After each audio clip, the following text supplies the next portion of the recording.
O presidente Jair Bolsonaro participa hoje da cruzada evangelística na Arena Deodoro, no Rio de Janeiro. O presidente transmitiu pelas redes sociais o momento em que o estádio lotado cantou o hino nacional.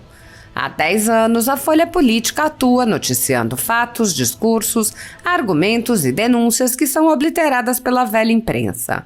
Nosso veículo de imprensa dá voz às vozes conservadoras, ao anticomunismo, à defesa dos direitos fundamentais e da liberdade de expressão e de imprensa, além de trazer ao público os vídeos dos pronunciamentos de autoridades para que o público possa formar sua própria opinião sobre o que foi dito e não precise depender de relatos de terceiros. Quem controla a informação, controla, em última instância, a realidade. Grupos monopolísticos e cartéis que se associam com o intuito de barrar informações contrárias ou inconvenientes atuam em conluio com a finalidade de aniquilar qualquer mídia independente, eliminando o contraditório e a possibilidade de um debate público amplo, honesto, abrangendo todos os feixes e singularidades dos mais diversos espectros políticos.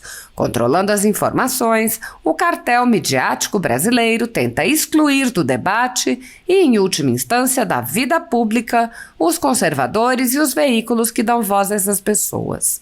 A renda da Folha Política está sendo confiscada a mando do ministro Luiz Felipe Salomão, ex-corregedor do TSE, com respaldo e apoio de Luiz Roberto Barroso, Alexandre de Moraes e Edson Fachin.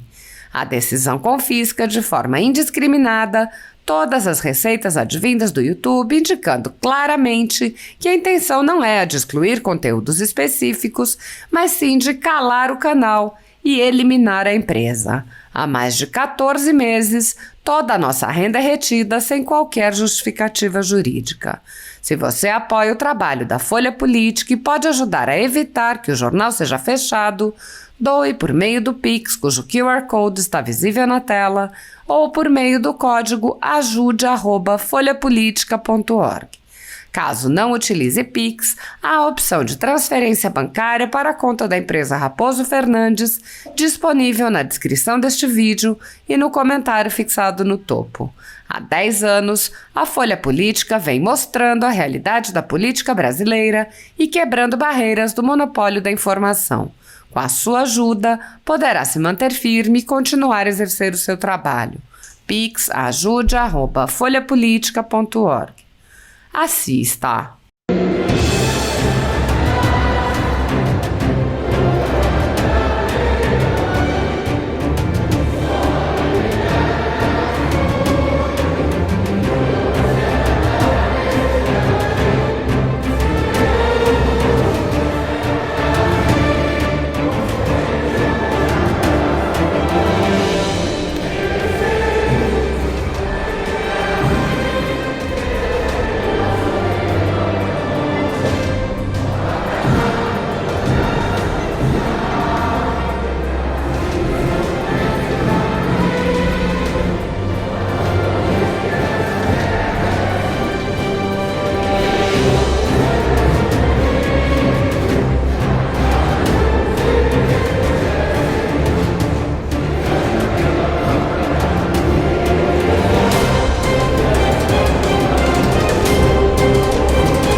senhor tem a palavra.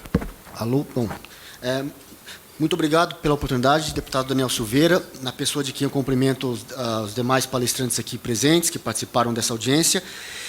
Estamos aqui discutindo a questão do ativismo judicial, que é um mal, um câncer que vem se alastrando e crescendo no Brasil nos últimos anos. E por que ele vem crescendo? Porque por uma falha da Constituição. Não, a Constituição prevê exatamente o que cabe a cada um dos poderes, prevê o que cabe a todas as instâncias do Judiciário e, mais especificamente, ao Supremo Tribunal Federal, no artigo 102. As competências, as atribuições do STF estão no artigo 102. O que não está ali não é atribuição do STF. Porém, o STF vem insistentemente extrapolando as competências do artigo 102 da Constituição. Então, esse ativismo judicial vem crescendo não por uma falha da Constituição, mas por uma falha dos poderes, dos agentes públicos, que não limitam o poder do STF. E nesse processo de extravasamento de competências, são criados vários jargões jurídicos que não estão na lei, mas que vêm sendo repetidos, até se tornarem verdade no melhor estilo Goebbels. Jargões como, por exemplo, o STF pode errar por último. A Constituição é o que cada ministro do STF tem na cabeça dele. Cada um tem uma Constituição na cabeça. O STF dá a última palavra sobre tudo. O STF é poder moderador. E, principalmente, o STF arbitra conflitos entre poderes. Isso não está na Constituição. Isso é invencionice, isso é caô, isso é balela.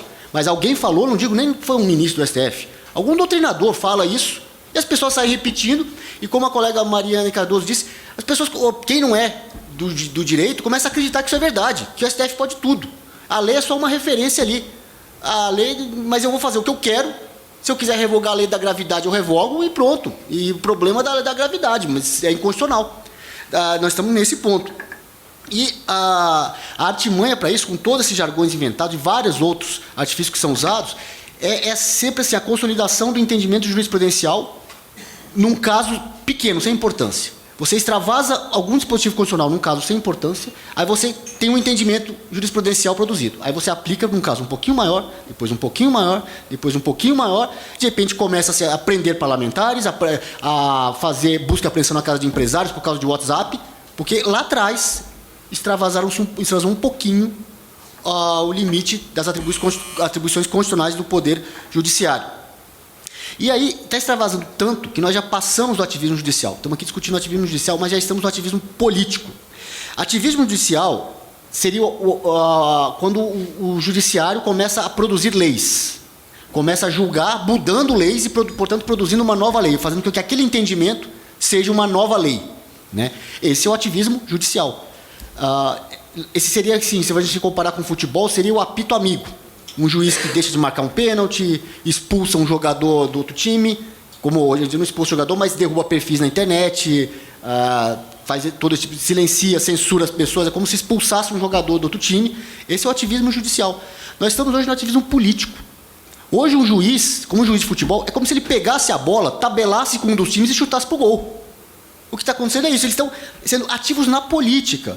E a gente vê isso em várias áreas da vida nacional, da gestão pública, isso acontecendo. A gente vê, por exemplo, quando o ministro do STF se reúne com embaixadores para articular uma ação política internacional, ele vai lá na Costa Rica, assina um tratado internacional, sendo que isso é competência do presidente da República, pelo artigo 84, inciso 7º da Constituição, competência do presidente, sujeito a referendo do Congresso Nacional. Não menciona o judiciário, mas ele vai lá e ocupa o lugar dos membros da carreira diplomática. Ele ocupa o lugar de parlamentar, eles ocupam, né, ministro do STF, lugar de parlamentares, quando vem aqui nessa casa, reunir com líderes partidários para articular aprovação ou rejeição de PECs ou PLs. Isso é atribuição de parlamentar, não é atribuição de juiz. O juiz está fazendo política. Não é que ele está sendo ativismo judicial, está fazendo ativismo político. Agora, ele resolve, os juízes, ministros do STF, resolve ocupar lugar de membros do MP e de delegados de polícia quando instauram e presidem inquéritos.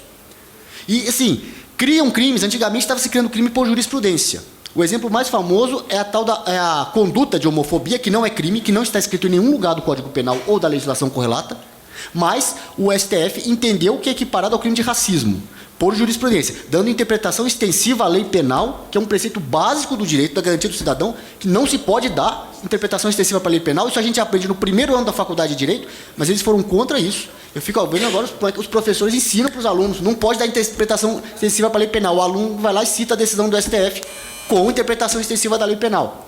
Eu não quero entrar no mérito. Se a sociedade entender que a conduta de homofobia, seja lá o que isso for, deva ser crime, então que o Congresso Nacional vote uma inserção de mais um artigo no Código Penal dizendo que a homofobia é crime com essa pena. Mas não o STF. E como ninguém fez nada, ficou por isso mesmo, hoje agora estão criando o crime de fake news, não é nem por jurisprudência, é por inquérito. Porque não tem uma jurisprudência, não tem uma decisão para se balizar e dizer isso é fake news, isso não é fake news. Tem um inquérito dizendo que qualquer coisa que eu discorde é fake news. E você não sabe o que é. Então, assim, já extravasou, está um ponto mais além esse tipo de problema. E alguma coisa tem que ser feita para parar, porque senão, se ninguém parar, daqui a pouco vem uma coisa maior ainda. E vai ser quando? No 7 de setembro? Vai ser na apuração das eleições? Isso ninguém sabe.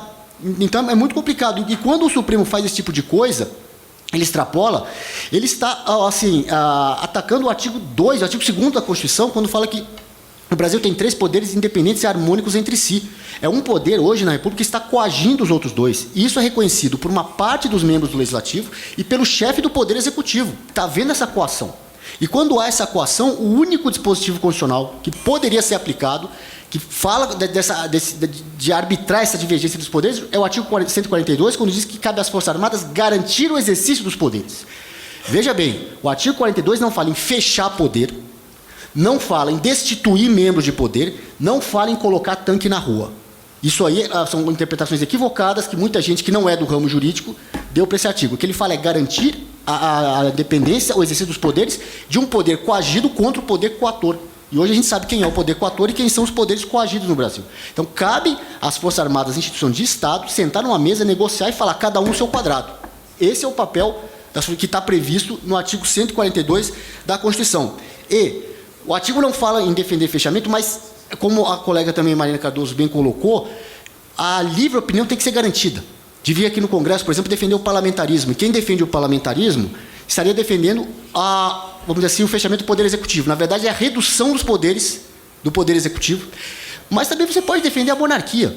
Aliás, já houve plebiscito no Brasil, em 1993, para se defender a monarquia, para votar, né, a favor da monarquia ou república, parlamentarismo ou presidencialismo. Na monarquia, uma vez instalada a monarquia no Brasil, nós vamos também adotar o poder moderador que estava previsto no artigo 102 da Constituição de 1824. Estava lá o poder moderador. Se eu defender que o Brasil tem que ter 4 poderes, posso defender, não posso defender o poder moderador, você pode discordar de mim. Mas a gente tem que ter liberdade para defender esses poderes. Ou ainda a reformulação dos poderes. Como o colega falou, alguém falou da extinção do Senado, que é discussão de um Senado, de um Congresso unicameral, como tem em vários países. Hoje nós temos um modelo bicameral. Isso não é legítimo defender que tem que ter só os representantes do povo pela proporcionalidade sem a dos estados. E mais, você pode defender no Brasil a adoção de modelos de outros países, como, por exemplo, estou concluindo aqui, por exemplo, o modelo britânico não tem Suprema Corte. Você tem a monarquia, a rainha, você tem o parlamento, a House of Commons e a House of Lords, a House of Commons equivalente à nossa Câmara, mais ou menos, a House of Lords ao Senado, e o primeiro-ministro. A instância máxima do judiciário é subordinada à House of Lords, que é mais ou menos equivalente ao nosso Senado. Não tem um STF, a gente segue o modelo americano do STF, que você tem uma Suprema Corte que tem a função recursal e a função de controle de constitucionalidade. O modelo francês, por exemplo, já não é assim. Você tem dois, é como se fosse, traduzindo, 2 Supremos. Um que faz o controle de constitucionalidade e outro que é a instância recursal. Não é o mesmo tribunal. Eu não posso defender que o Brasil tenha 2 instâncias, uma para fazer o controle de constitucionalidade e uma para ter instância recursal, aí vão dizer que eu estou atentando contra o poder. Não, nós estamos com uma proposta de redesenho das atribuições, das competências dentro da gestão pública. Então, isso não pode ser tratado como golpista, como está tentando contra as instituições, quer atacar a democracia. Não, nós estamos defendendo a democracia. Nós defendemos a democracia. A democracia no Brasil veste verde e amarelo. A democracia no Brasil quer eleição transparente, quer o direito de poder falar, se expressar sem censura. E se você não concordou, se você discordou, venha rebater meu argumento. E não simplesmente derrubar a página das pessoas na internet, amordaçar, quebrar sigilo bancário por causa disso. Isso é um absurdo, entrar em grupo de WhatsApp. Aquilo ali não foi uma informação pública, ninguém publicou nada, era um grupo fechado de WhatsApp. Se você não puder defender a sua ideia, por mais absurda que seja, num grupo de WhatsApp, acabou o debate público. E se acabou o debate público, acabou a democracia. É contra isso que nós estamos lutando. Obrigado, deputado. Obrigado, doutor Alex Canuto.